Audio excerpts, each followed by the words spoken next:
Também, gente, é bem importante, né, a participação de todos, sobre dúvidas, alguma perguntas. Vamos aproveitar depois ali a Virgínia, né? E nos grupos ali, né, a gente vai estar conversando, mas essa participação, essa troca de experiência, ela é muito importante. Sugestão também, né, sobre as aulas, temas, podem estar colocando no grupo, enviando para mim, para o Dani. Essa troca de experiência, ela sempre enriquece, né, a formação, enriquece também novos projetos, futuros projetos que a gente pode estar montando. Vai ter também aí agora a gente entra no segundo bloco aí, né, da formação, e depois também no terceiro, né, e a gente vai passar aí também pela escrita de projetos, né, nós temos aí um combinado que está encerrando a trilha formativa justamente no momento que provavelmente vai estar abrindo a PNAB estadual, então a nossa ideia é que ao encerrar essa trilha formativa, vários de nós estejam aptos aí, né, se entendendo como seres culturais, aptos a estar escrevendo seus projetos, né, articulando juntos, também de repente criando aí a nossa própria rede, né, e atirando alguns projetos na PNAB estadual. Então, vamos aproveitar ao máximo, vamos aproveitar nossos facilitadores, vamos nos organizar, porque somos uma rede, né? Estamos aqui nos auxiliando, estamos aqui nos construindo, né? E é uma construção, essa trilha formativa, ela não encerra no final, né? É a construção de uma rede que a gente possa estar sempre aprendendo juntos, separando, construindo, trocando ideias, né? E tocando aí esse fazer cultural, que ele é tão bonito, né? O fazer cultural, ele sai apenas de uma produção, né? A cultura viva, ela entra nisso. A cultura viva é aquilo que nós fizemos todo dia enquanto seres culturais, enquanto movimento, né? Não é apenas numa produção. Dani, estamos por você. Virgínia também, né? A mestra da nossa aula de hoje. Eu acho que a gente pode começar com a Virgínia, os primeiros 30 minutos, trazendo a cultura viva, que foi o quarto módulo, e aí depois a gente divide a turma nas três turmas, pode ser? O que tu acha, Virgínia? Vamos começar assim? Pode, Descendo lá. pode sim.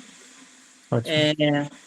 Então, nesse módulo, a gente fala sobre a rede Cultura Viva, a Cultura Viva, as redes e a cultura de paz, né?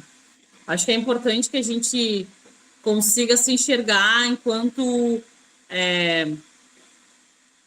agentes, né, de uma transformação social a partir dessa concepção, vamos dizer assim, de comunidade, né, de ação cultural comunitária que nos dá a base para que a gente possa atuar enquanto comunidade. E essa nossa atuação, ela nos permite, vamos dizer assim, possibilitar um território seguro, né? Porque quando a gente acabou agora de trocar gentilezas, eu e o Nado falando dessas nossas ligações, né, do nosso trabalho, que a gente prioriza essa vivência comunitária, né? E esse processo de priorizar as pessoas, o encontro, a valorização dos saberes locais, a troca cotidiana, ela automaticamente nos coloca, né, num círculo de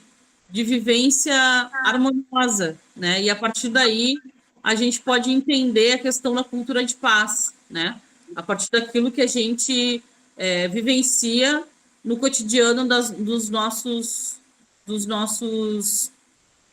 territórios, né?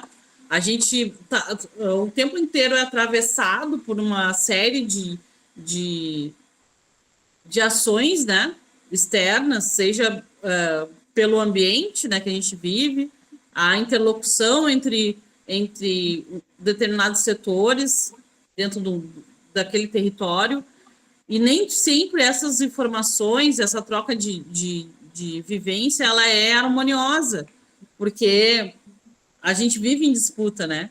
E eu achei, e vou ir comentando assim algumas coisas, no geral, os projetos, mas eu achei interessante que em alguns projetos de vocês aparece justamente isso, né? a força comunitária da ação cultural religiosa que vocês desenvolvem, ela tem uma possibilidade, ela cria uma possibilidade, vamos dizer assim, e alguns colocaram isso no projeto, de fazer uma incidência política, que às vezes não é o que a gente está buscando, né? A gente não está com foco em mudar algo politicamente, né? Ou tratar especificamente do tema político, né? Que envolve uma comunidade, um território. Mas a força que a gente tem de se interligar e fazer essa troca acontecer no nosso território a partir do nosso fazer cultural, ela nos possibilita repensar ou fazer com que as outras pessoas também repensem a forma como elas se relacionam dentro do território, né? Com as outras pessoas, o que é bom, o que seria possível ser feito a partir daquele grupo que se identifica culturalmente, né? Ou territorialmente, que possa melhorar a vida do conjunto das pessoas, né? Então, isso acaba aparecendo quando a gente se dispõe a vivenciar o que, para mim, é o início da vida coletiva, né? Lá, esses dias eu até falei sobre isso para um outro grupo que a gente estava falando sobre... A gente estava falando sobre política, né? E aí, falando dessa questão da representação, eu disse, olha, lá no início teve um tratado, né? A gente aprendeu, assim, na academia, pelo menos quem conseguiu estudar, que alguns teóricos disseram que a humanidade fez um tratado e disse que ia se autorregular, né? A partir como eu vou dizer, do conhecimento específico de um determinado grupo, né? Esses conhecimentos iam se juntar e cada um ia pôr a serviço o seu conhecimento para que as pessoas pudessem viver num território, ter mais segurança, ter uma convivência social, comunitária, a partir desses saberes. Isso há muito, muito, muito tempo atrás. Hoje em dia, seria isso que nós deveríamos estar praticando. Mas, mesmo assim, as disputas por território, por conseguir ter um alcance maior, conversar com mais pessoas, ou pela busca do poder, que é um conceito que, na minha visão, assim, ele é muito vago, né? Porque às vezes a gente quer tanto um poder para quê? Para quem, né? E no meu ponto de vista, quando a gente fala em cultura comunitária, a gente só quer o poder ou o direito de existir, né? Fazer o nosso culto religioso, vivenciar uma vida comunitária a partir das trocas que nós conseguimos estabelecer no nosso território, né? Então, é por isso que o nosso fazer cultural, quando ele se interliga com outras pessoas, ele é tão poderoso e pode ser um ato político, né? De resistência, de enfrentamento. E isso apareceu nas escritas de alguns de vocês quando tentaram desenhar a sua trajetória ali dentro de um projeto, né? Então, essa cultura de paz, ela é, na verdade, um conceito, né, que nos remete, vamos dizer assim, para o Estado de Direito que nós temos, né, estabelecido pela Constituição brasileira, que todo o brasileiro tem direito à moradia, educação, saúde, saneamento, enfim, são os direitos constitucionais. Existem os direitos humanitários, né, direito à vida digna, à moradia, enfim. Então, essa cultura de paz nos remete a isso, né? É a possibilidade da gente fazer a garantia desse direito, né? E dentro desses direitos fundamentais estão o direito à cultura também, que é o que a gente exerce coletivamente, né? As leis que deram, que ensejaram, vamos dizer assim, a criação do Cultura Viva, né? Como uma política cultural de Estado com base na vivência comunitária, como a gente já trocou na outra aula, né, que foi um pensamento, uma construção social, política, feita por um ministro, né, representada por um ministro, vamos dizer assim, porque não partiu da cabeça dele unicamente, tenho certeza que ele fez uma troca muito grande com outras pessoas, que pensou que a cultura brasileira ela é muito mais que o espetáculo, né, ela é a vivência dos povos, das comunidades, dos seus saberes tradicionais, dentro daquilo que eles vivenciam no dia a dia das suas comunidades. A partir desse direito constituído, né, desse primeiro pensamento lá em 2005, 2004, por aí, aí vem se estabelecendo a questão do direito através da lei, que é o que nos regulamenta enquanto sociedade, né?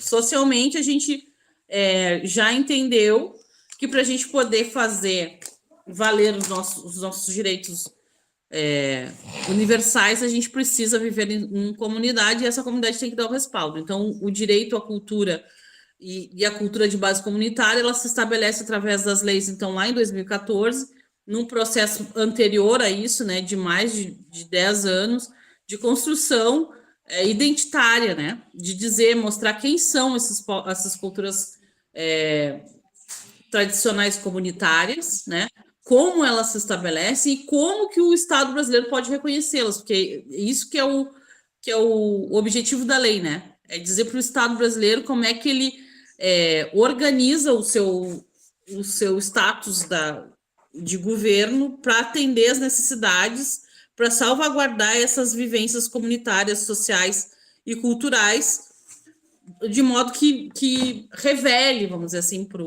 porque no final das contas era isso, né? A gente sai de uma cultura tipo exportação, que focava em 2, 3 espetáculos, e começa a pensar numa cultura que também pode ser exportada, mas a partir da coletividade da comunidade brasileira, né? E das suas diferentes manifestações, já que nós somos um estado, né? Uma nação continental. No nosso território ele é extremamente grande, diverso, e tem várias e diferentes manifestações culturais, né?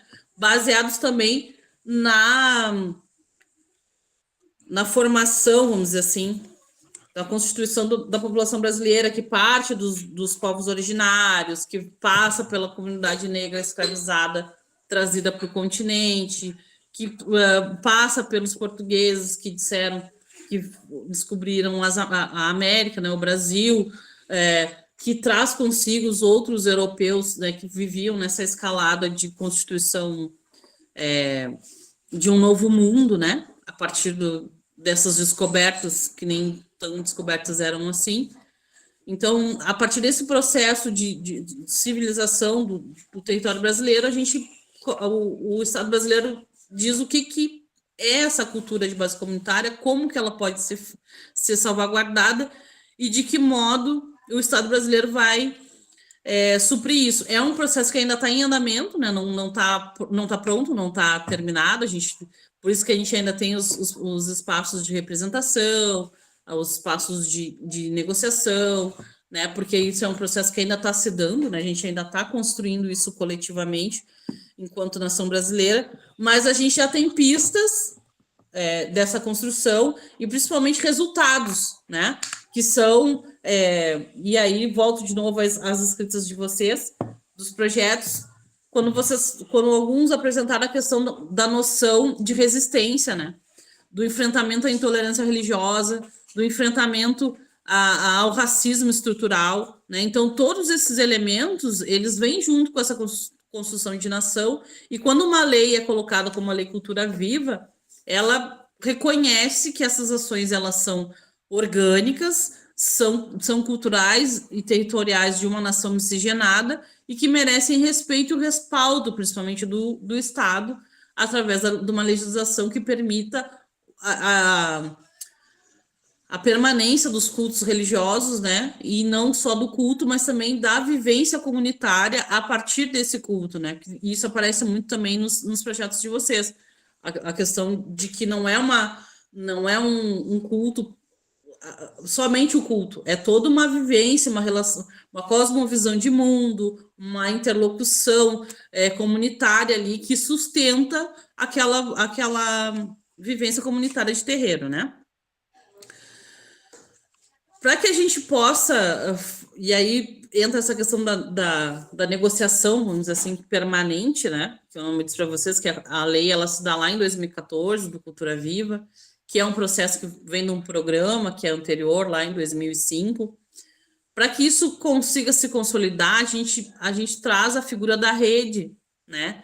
Que é o que nos conecta e faz a gente reconhecer a capacidade comunitária que nós temos, né?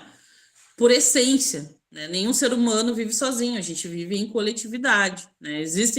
Tem pessoas que dizem, né, vou ser ermitão, né?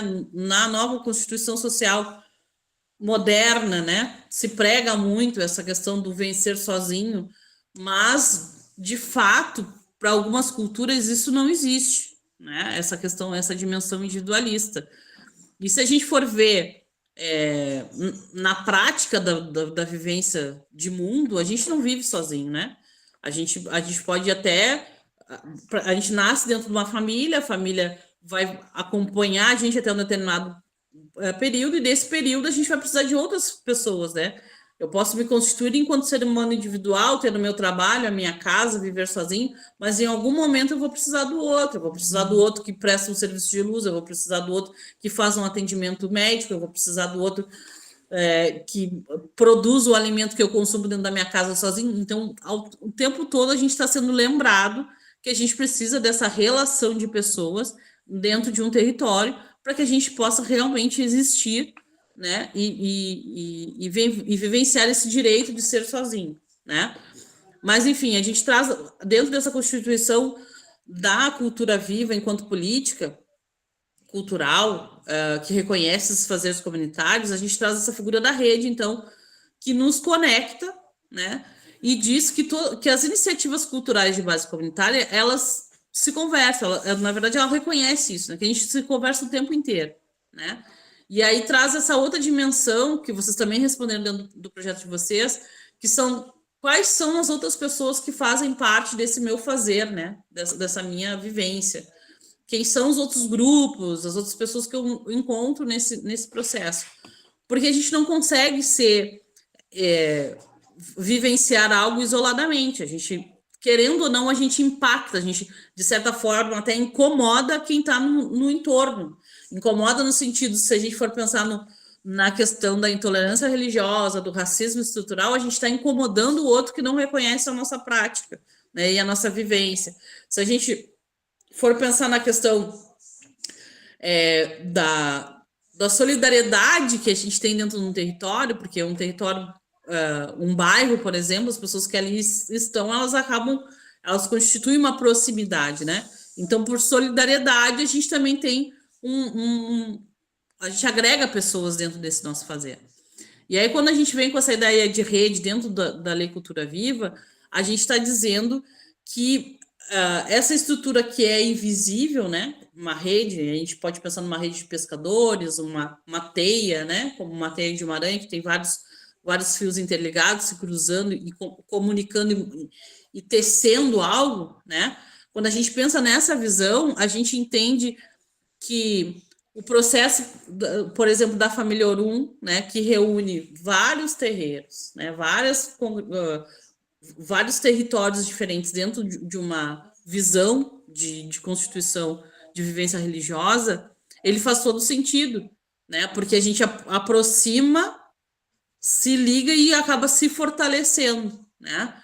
Quando eu li os projetos de vocês, eu fiquei pensando assim, se essa galera segue se organizando nesse nível, com tanto de gente, com tanto conhecimento que tem aqui dentro, daqui a pouco são uma baita de uma potência, eles vão poder ter um escritório descentralizado de produção, por exemplo, de projetos para editais e começar a ganhar muita coisa, porque vocês têm histórico, vocês têm vivência, vocês têm rede, vocês têm comunidade, né, uma comunidade que não está centralizada no território, mas descentralizada num território micro, né, mas é um território macro, porque está dialogando com o Estado do Rio Grande do Sul, está mostrando um Estado que ele é muito representativo na questão da negritude, né, que isso é uma coisa que a gente precisa falar muito, né, o Estado do Rio Grande do Sul, ele é um Estado majoritariamente preto nas suas tradições culturais também, né, através da religião, através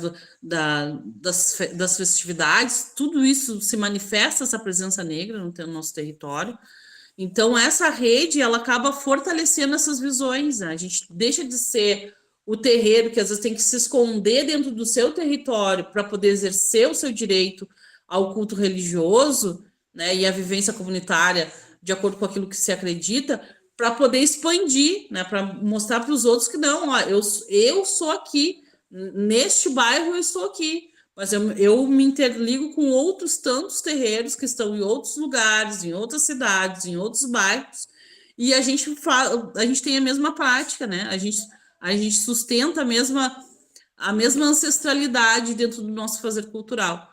Então, essa figura da rede, ela nos sustenta no sentido de dar visibilidade, né? E por isso que é tão importante a gente compreender a necessidade da ligação, né?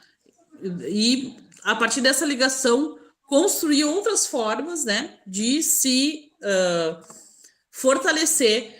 E ao mesmo tempo que a gente fortalece, e aí volto lá na questão política, a gente está fortalecendo, a gente está brigando, vamos dizer assim, no primeiro momento, para existir enquanto coletivo religioso, enquanto manifestação ancestral, mas, num segundo momento, a gente já está fazendo uma incidência política, novamente falo isso, porque a gente está manifestando essa nossa organização também frente a outras organizações, né? A gente está conseguindo se colocar, por exemplo, como uma alternativa à rede pública de ensino para falar da cultura afro-brasileira dentro do território do Rio Grande do Sul. A gente está dentro do território do bairro, compondo daqui a pouco um conselho de saúde local, uma associação de bairro, para pedir melhorias para aquela comunidade que a gente também atende, que a gente acolhe, né, que a gente sustenta de alguma forma através da solidariedade que esses nossos espaços compreendem a vivência, né? E aí eu acho muito engraçado, assim, fico pensando às vezes nesse sentido, porque esses conceitos de solidariedade, de ajuda, são conceitos que não estão na constituição, por exemplo, de um terreiro, né? O terreiro, ele existe pela questão religiosa, mas ele não afasta o humano do religioso, né? As coisas precisam caminhar junto. E aí, quando tu enxerga o humano, né, das pessoas que estão ali buscando um conforto espiritual, tu consegue entender que a solidariedade ela vai ter que existir, porque a gente precisa se ajudar mutuamente, né? E esse é o papel da rede, as micro-redes, as macro-redes, que vão sustentando essas nossas organizações e os nossos fazeres, né? E a partir do momento que a gente faz essa interlocução, a gente também dá oportunidade para os demais nos conhecerem, né? Que isso é uma coisa que aparece também na escrita de vocês. A partir do momento que eu me organizo, que eu faço essa interlocução com os outros, eu consigo expor, né, o que nós somos de fato, né, que não se resume só ao fazer religioso, mas que é essencialmente isso, né? A nossa solidariedade, a nossa capacidade comunitária, ela vem desse fazer religioso. Então, respeita, porque eu estou aqui a partir da minha ancestralidade, do meu conhecimento, né? Que eu adquiri ao longo da minha formação, do meu engajamento religioso, né? Dentro da religião de matriz africana. E aí é importante a gente pensar essa questão da rede, né, e o papel que cada pontinho tem dentro de uma rede, porque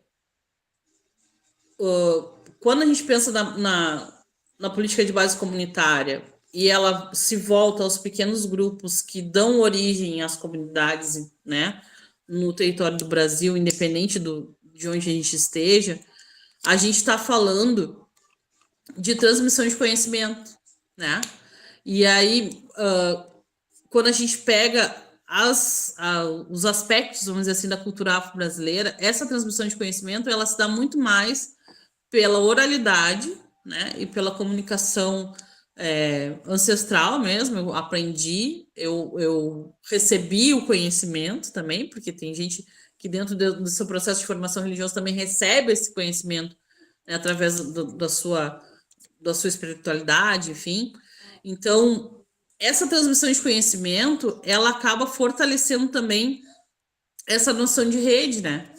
Porque vai ser as culturas ancestrais africanas, por exemplo, que vão dar um entendimento do que a gente tem hoje para discutir modos diferentes, né? Não são novos, mas diferentes, de se relacionar com a questão climática, por exemplo, né?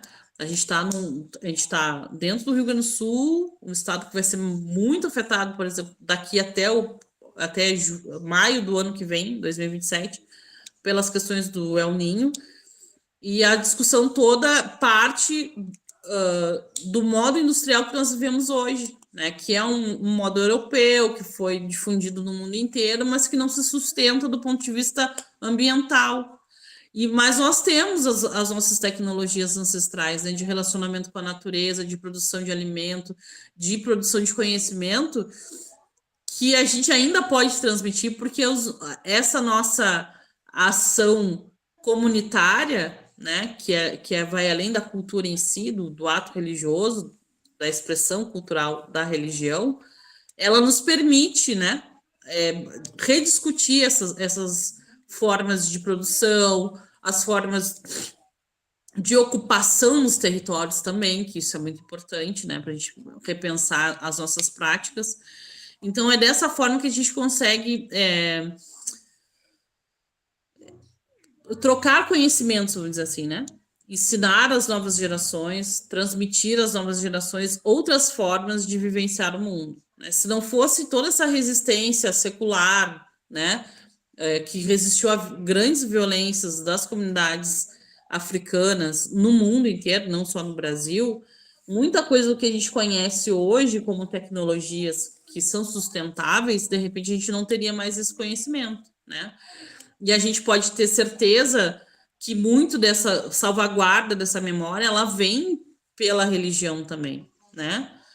Porque a manifestação das entidades, quando elas vêm, elas trazem também as suas heranças, né? De vivências, enfim, de trocas em outros momentos. Então, a gente consegue transmitir isso adiante. E aí, a rede de pontos e pontões de cultura, que é a rede que a gente faz parte hoje, né? A família Orum também faz parte. Ela vem nessa perspectiva de fortalecimento, né? Então, a gente primeiro se reconhece os nossos pares, que eu acho que é o que a família Orum faz, né? Junta as comunidades através dessa filiação religiosa, né? Então, todo mundo se reconhece, se identifica, começa a aprender junto também, porque eu acho que esse é o processo dessa teia de saberes, né? Aprender junto, para poder construir algo frente aos outros também, né? Porque a partir do momento que vocês aprendem, né, e conseguem se fortalecer, quando vem o próximo passo, que é a interlocução com outros grupos, né, que também fazem cultura de base comunitária, acaba dando a possibilidade de vocês chegarem mais fortalecidos, né, já conhecendo um pouco mais de como acontece essas interlocuções, né, e também fazer a troca, né, olha, eu aprendi isso a partir da minha casa, mas aí a gente conversou junto, a gente aprendeu mais isso, e agora eu quero compartilhar isso com vocês também, para que a gente possa construir algo novo, né, e fortalecer de maneira coletiva todas as comunidades. E, para mim, não tem como a gente pensar uma rede, né, sem pensar a questão do território. Pelas questões específicas. Se nós formos falar de Rio Grande do Sul, por exemplo, a gente tem hoje 848 pontos de cultura, né, das mais diferentes expressões, assim, no território do Rio Grande do Sul. E aí, cada um deles vem com a sua vivência, né?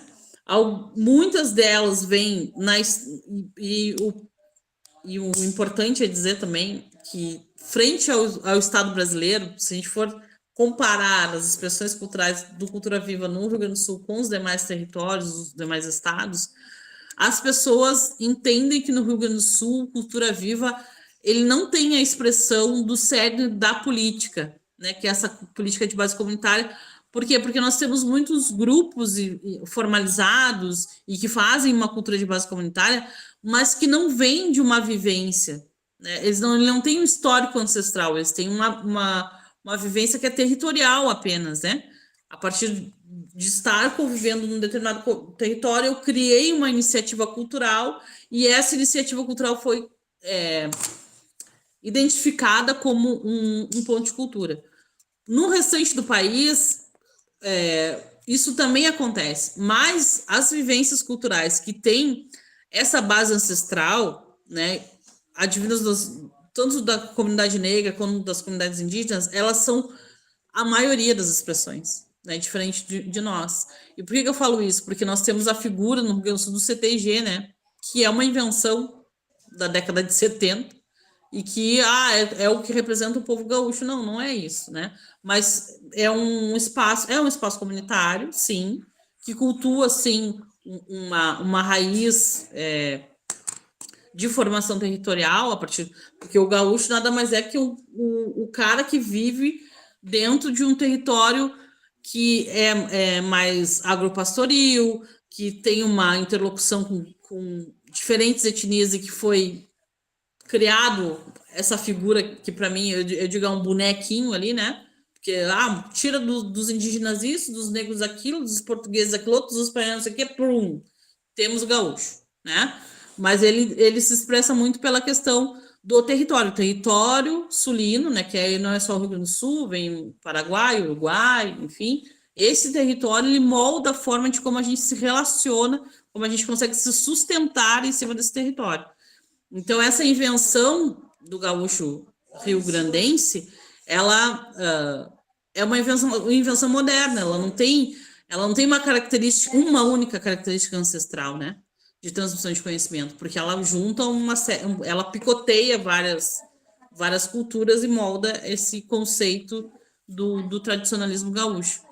Já nos outros estados, as manifestações que tem, que representam a figura daquele estado, vamos dizer assim, lá na Bahia, o axé é inventado, mas enfim, maracatu e outras expressões culturais, elas já vêm de outros tempos, né? Ela é a vivência ancestral, secular dos indígenas, dos negros, dos povos europeus dentro do território do Brasil, que formaram a essência dessa cultura.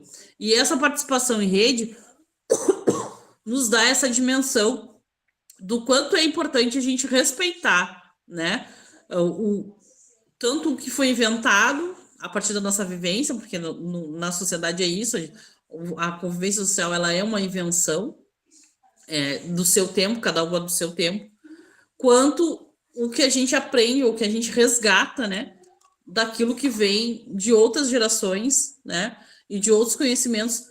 E quando ele vem através dessa transmissão de conhecimento oral, a gente consegue identificar a força daquela comunidade também, né? Porque não é à toa que hoje, em 2026, ainda se cultua as religiões de matriz africana, que não existem registros, se a gente for comparar com as religiões, a religião católica, né, que foi a mais difundida no mundo inteiro, que tem séculos e séculos de escritas, livros e alfarrábios lá para todo mundo ficar pesquisando o tempo inteiro e reinventando a religião deles. Nós não tivemos isso, e mesmo assim tivemos uma capacidade comunitária de transmitir esse conhecimento através dos tempos, né?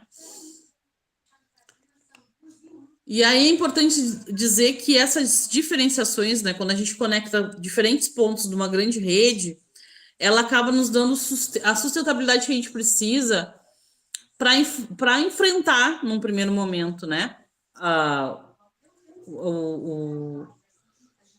o que a gente tem hoje constituído como pensamento social do que é válido, né, para validar aquilo que a gente faz.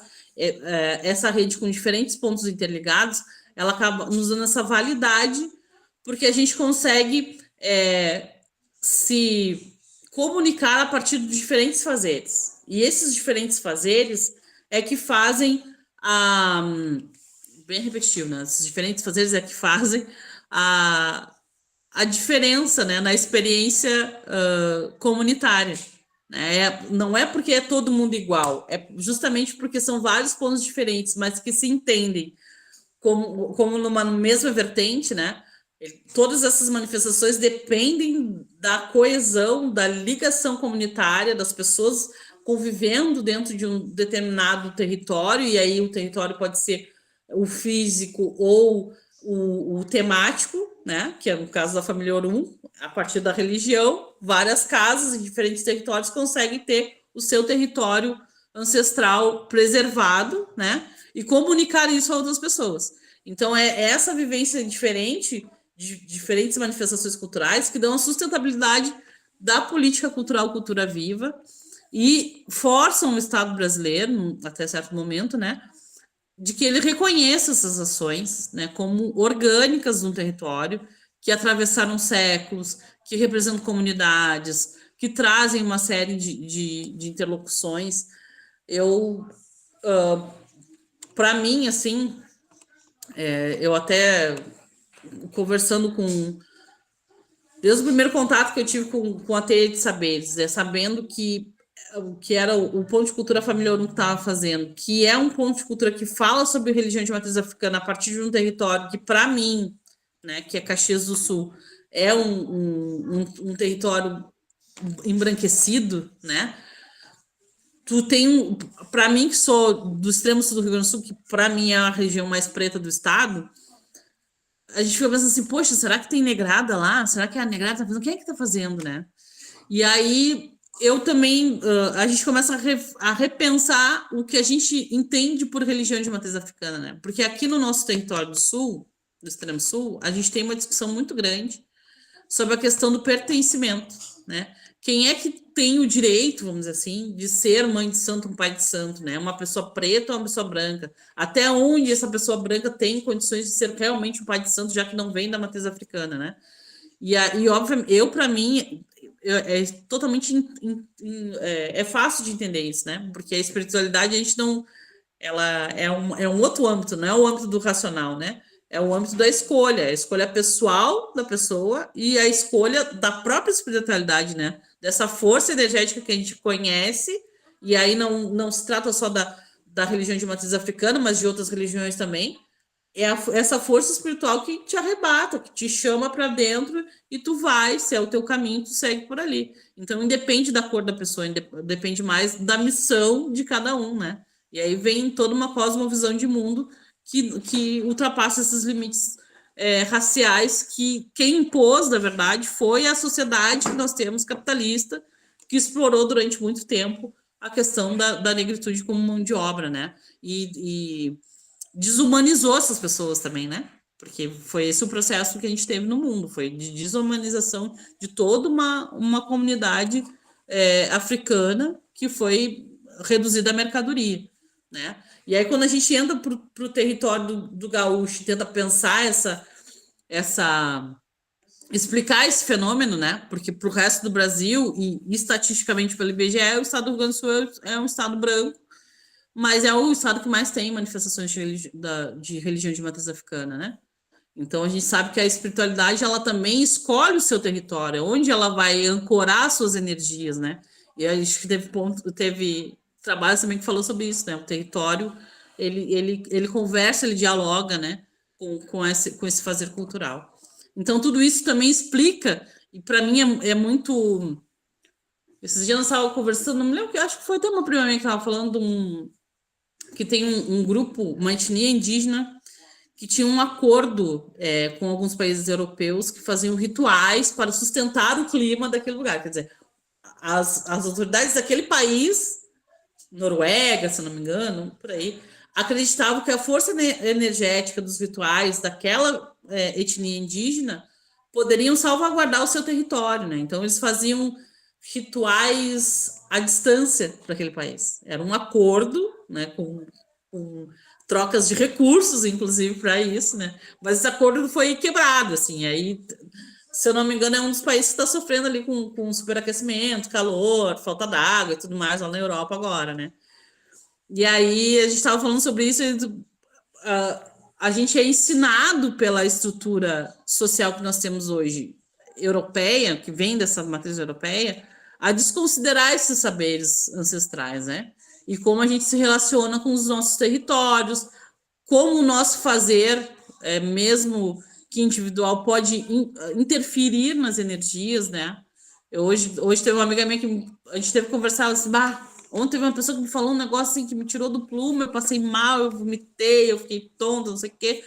E aí eu te falo, tu vê, né? A gente acha que as pessoas não têm esse poder sobre a gente, mas dependendo de como a gente está, sim, as nossas palavras, os nossos atos têm esse poder. Só que esse entendimento só tem quem entende a energia, a espiritualidade e o território como algo importante na formação do indivíduo, que é isso que as religiões de matriz africana acabam trazendo, né, para essa vivência comunitária. E quando tu começa a discutir isso com outros grupos, né, e aí eu trago para vocês aqui, no período da pandemia, eu participei de várias reuniões com o MTG, por causa de uma senhora muito doida, assim, que gostou muito da minha cara, mas ela é do movimento tradicionalista, e eles estavam lá discutindo com o MTG, que o MTG tinha que abrir a porta dos CTGs para ações comunitárias, né, durante a pandemia, que teve muita gente, os terreiros, eu sou dos clubes sociais negros, nós abrimos as portas durante a pandemia para fazer comida, abrir a cozinha, para atender as pessoas que não tinham trabalho, não tinham o que comer. Isso foi natural, foi orgânico, porque nós olhamos para as nossas pessoas. As nossas pessoas estavam sem trabalho, sem ter como comprar comida, sem ter como se sustentar. Nós fizemos a nossa parte. E teve muito terreiro que fez isso também, né? Mas o CTG, que a gente considera também uma vivência de base comunitária, não teve essa capacidade. Teve que ser provocado, teve que ser estimulado, porque as pessoas daquele espaço comunitário não estavam passando por esse tipo de coisa.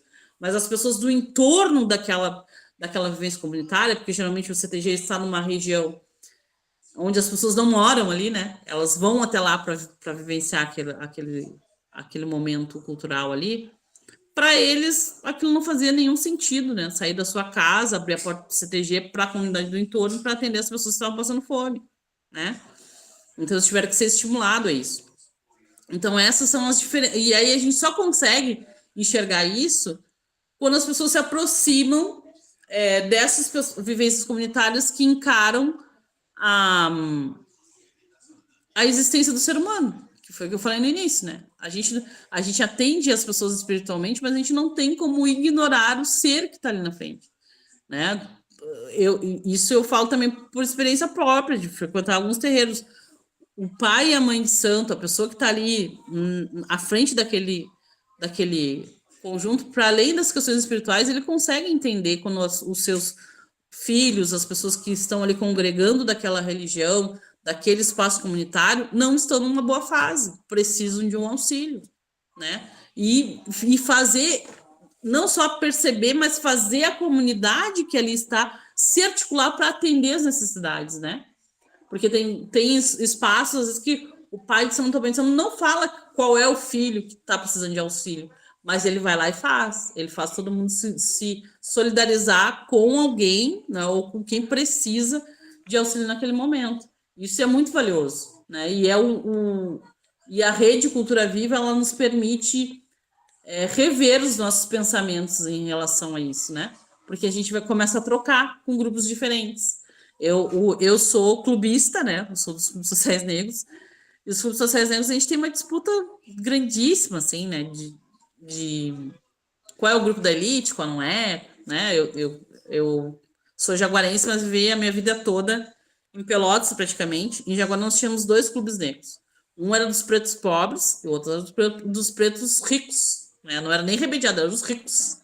Em Pelotas nós tínhamos 7 clubes, também com as mesmas características, os pretos pobres e os pretos ricos, né? Se tu entra dentro daquele espaço, e é muito bom, assim, quando a gente começa a discutir a nossa história e ver, os que eram considerados ricos, na verdade, eles tinham um emprego fixo. Eram autônomos, a grande maioria também. Muitos eram professores, que era onde a negrada conseguia entrar com mais facilidade. O que eram considerados pobres eram os caras que faziam bico, que não tinham trabalho fixo, que trabalhavam nos piores empregos possíveis, né? A renda era mais baixa, mas estavam ali, sustentando esses lugares, né? E mesmo com essa diferenciação dentro da comunidade negra, todo mundo se entendia como um espaço diferente, né? Acolhedor, né? Porque o Clube Negro ele sempre acolheu brancos e negros, né? Nunca deixou de acolher.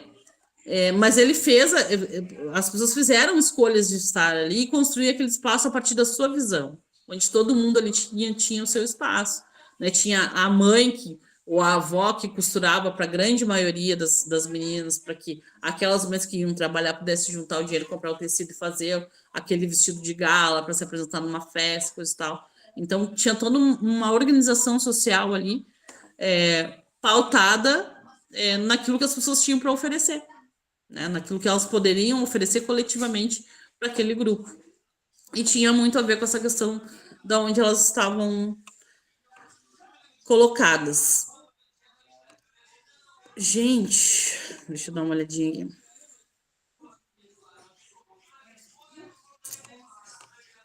Eu acho que é importante dizer assim que falar um pouquinho dos pilares, né, da cultura de paz dentro do Cultura Viva, tá? Que é essa questão do protagonismo, né, a autonomia comunitária, onde a gente respeita a ação de cada grupo, né, de cada espaço. Tenho certeza que para vocês constituírem a família Orum, vocês tiveram que achar os pontos de convergência, né? Mas que com certeza dentro de cada espaço cultural religioso de vocês existem as suas diferenças, mas vocês conseguiram achar o que converge para que seja considerado uma família, né? Que é como uma família sanguínea, né? Com sanguínea ninguém é igual a ninguém, a gente está ali, às vezes a gente se atura porque é necessário, né? Mas quando a gente escolhe uma família, como no caso da família Orum, a gente procura os pontos de convergência, e é isso que faz o Cultura Viva existir, né? A gente se identifica primeiramente como pessoas ligadas a um território, a uma comunidade, e a gente pode ter os mais diferentes tipos de ação cultural possível dentro dessa comunidade, mas mesmo assim a gente consegue entender o protagonismo de cada grupo e como que isso consegue ajudar a construir soluções, né? Para uma autonomia comunitária, para que aquela comunidade tenha vez, voz, uma vivência de uma cultura de paz, pautada no respeito, nos conceitos humanitários, na valorização das pessoas. Nessa esteira que a gente caminha com a questão da cultura de paz dentro do Cultura Viva, né? O diálogo intergeracional é importantíssimo, né?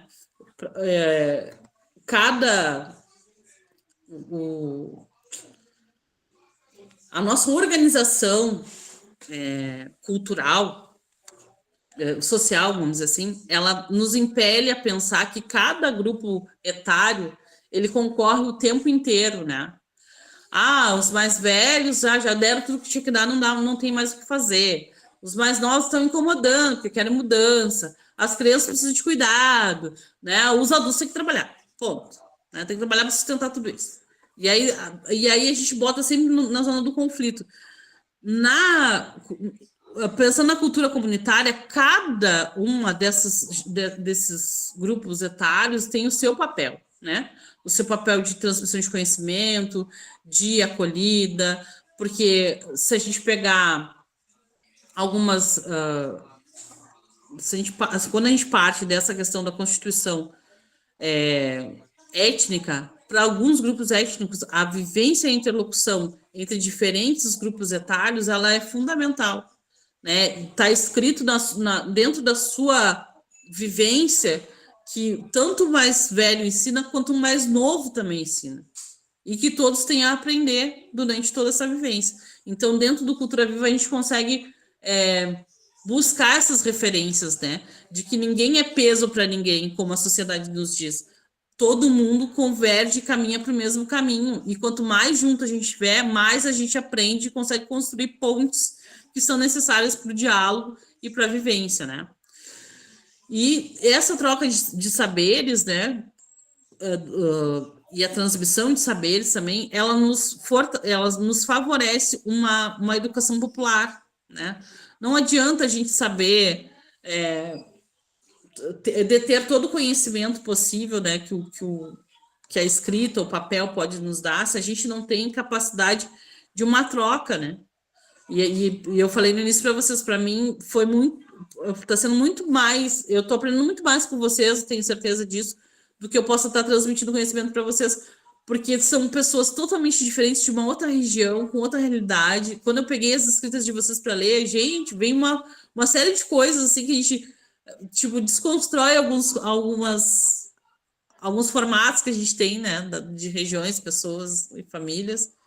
E a gente consegue construir novas formas de visão. E eu acho que é isso que é rico dentro do Cultura Viva, é essa troca.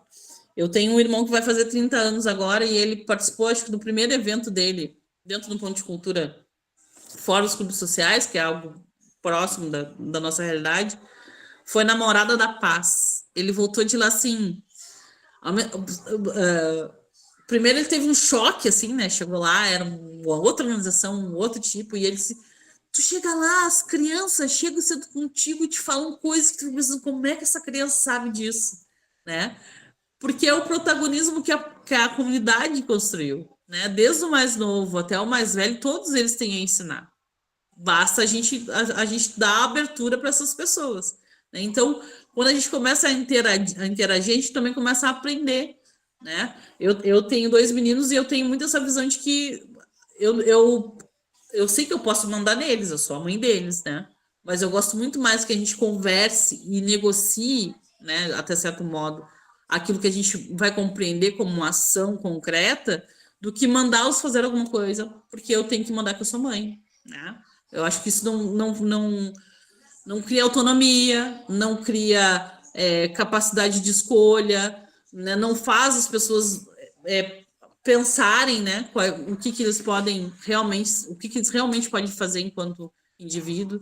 Então, nesse sentido que a educação popular ela acaba trazendo uma outra perspectiva, e o Cultura Viva nos traz isso quando ele dá essa possibilidade da reunião e do reconhecimento dos nossos fazeres. Bueno, estou falando acho que há mais de meia hora. Não sei se alguém tem alguma pergunta, assim, o que leram, do conteúdo, enfim, acho que isso é importante. Eu ia comentar exatamente isso também. Se alguém tem alguma dúvida, acho que agora é o momento. A gente pode trazer com a Vi. E também que aula, né? Nossa, é muito rico, assim, perceber todo esse potencial de cultura viva, porque a gente, estando, a gente talvez até esquece, assim, aí de escutar faz reviver tudo isso, assim, dá até um calorzinho bom. Obrigado, Vi. Alguma Eu não teria pergunta? dúvida, eu não teria, mas é justamente complementar o que o Dani disse, né? É uma super aula. Eu, por mim, ficava ouvindo mais horas e horas aqui, bem faceiro, porque da mesma forma, o quanto você, Virgínia, tá aprendendo com nós, né? De acordo com essa movimentação, nós também estamos aprendendo muito contigo, né? E está sendo de grande aproveito. Uhum. Mas, Que bom, gente. Eu fico feliz assim de ouvir. E, enfim, vejo no rosto de vocês também que estão prestando atenção. Eu acho que isso é legal. Mas eu sempre me coloco nessa. Eu sempre quero aprender mais, né? Então, tudo que eu falo faz muito mais sentido quando a gente consegue fazer essa troca, né? E acho que é por isso que eu cheguei hoje tão empolgada para a aula, porque como eu li o que vocês escreveram, assim, enfim, lá no início, conversando com o Dani, né? Tá, o que você tá achando? O pessoal tá engajando. Ah, pois é, tá indo, o pessoal tá indo. Tem muita gente, tem gente que não aparece, coisa e tal. Mas é bom ver que tá dando resultado, assim. Eu gostei muito do resultado que eu vi das coisas de vocês, porque vocês entenderam o processo, né? E eu gostaria de dizer para vocês uma coisa que essa semana, a gente teve várias reuniões, assim, desde a semana passada, e muita gente chegando nova dentro do Cultura Viva, né? E aí eles mandam mensagem, às vezes, no privado, eu tô aqui nessa reunião, mas eu não entendi tal coisa. Aí tu vai lá e dá uma explicadinha. Mas tal coisa eu não entendi. Eu tenho vergonha de falar para todo mundo. Cara, assim, relaxa, sabe? Acho que a principal coisa que a gente precisa entender, assim, a gente está no processo, né? A gente está aprendendo. E aí eu falei pro Dani, mesmo as escritas mais simples dos projetos de vocês, tem tanta significância, tanto conteúdo que vocês não têm noção, assim, passaria tranquilamente dentro de uma banca de avaliação da PNAB, por exemplo, que é uma lei da pandemia, né, vem pós-pandemia, inspirada no Cultura Viva, né, acreditando que a gente precisa dar oportunidade às pessoas se comunicarem, da forma que ela sabe, né? Então, a partir do meu conhecimento, a partir daquilo que eu tenho como informação, eu tenho que... O Estado brasileiro, né, que é isso que a PNAB diz, tem que ter capacidade de acolher a minha comunicação, né? Seja pela escrita simples, seja por uma conversa, porque dentro da PNAB tem essa possibilidade de tu escrever através de uma conversa, né, com o agente que estiver ali na secretaria. Então foi bem legal, assim, ver que todos os projetos comunicam uma ideia muito clara, né, do que é a Família Orum, do que é o trabalho de cada um de vocês dentro dos seus territórios, mesmo os que estão mais simplesmente escritos, assim, com menos palavras. E óbvio que aí a gente, dentro da lógica do mundo que a gente vive hoje, né, que vem de uma educação eurocentrada, que favorece enfim, dá mais visibilidade a quem tem mais conhecimento, quem sabe se expressar bem na fala, na escrita, enfim. Quando a gente se volta para esse contexto comunitário e entende que mesmo a fala mais curta, a escrita mais curta, ela comunica muito, tem muito sentido, é só quando a gente vê o Estado, tipo, assumindo esse compromisso mesmo, assim, né? De se comunicar com as pessoas, da onde elas estão, a partir da sua vivência, do que elas conseguiram aprender, do que elas tiveram oportunidade de aprender também, porque isso a gente está falando também de oportunidade, nem todo mundo tem as mesmas oportunidades dentro do seu processo de vida, né, de individual. Então, é muito legal, assim, ver esse processo de vocês, assim, e saber que, com certeza, a Família Orum vai criar um escritório descentralizado de criação de projetos, porque tem muita gente aí, ó, com muita capacidade mesmo. Então, Dindim tem na conta. Projetos andando. Axé, que assim seja. Eu fiquei muito feliz também com todos os projetos, né? Quarta-feira que vem, essa semana vai ser curtinha, mas a aula também tá muito legal. Gravar com a Nab e a Axé foi ótimo. A gente se vê semana que vem. Todo mundo aí? Eu aproveito para agradecer mais uma vez a escuta de vocês, o convite, né? Estou adorando mesmo. E temos outros encontros aí para frente também. E a gente vai trocando, tá? Qualquer coisa que precisarem, só prender o grito. Muito obrigado. Boa noite, todo mundo. Peraí. Peraí. Gente, lembrando que quem ainda não fez o projeto, mas sentir que quer fazer, faça e nos manda, né? A gente avalia e faz uma devolutiva. E lembrando também que a Virgínia volta no terceiro bloco. No terceiro bloco, Dani? Isso mesmo, no terceiro bloco. E todo mundo que ficou aqui fez projeto, gente. Tá todo mundo aqui, ó. Todo mundo que Todo mundo tá? participou. Tá. Aham. Vi, Todo gratidão, Vi. Gente, boa noite, muito obrigado, boa semana, até quarta que vem. Beijos. Boa noite. Boa noite. Boa noite, gente. Obrigada. Gratidão. Beijo. Boa noite. Beijo, Jéssica.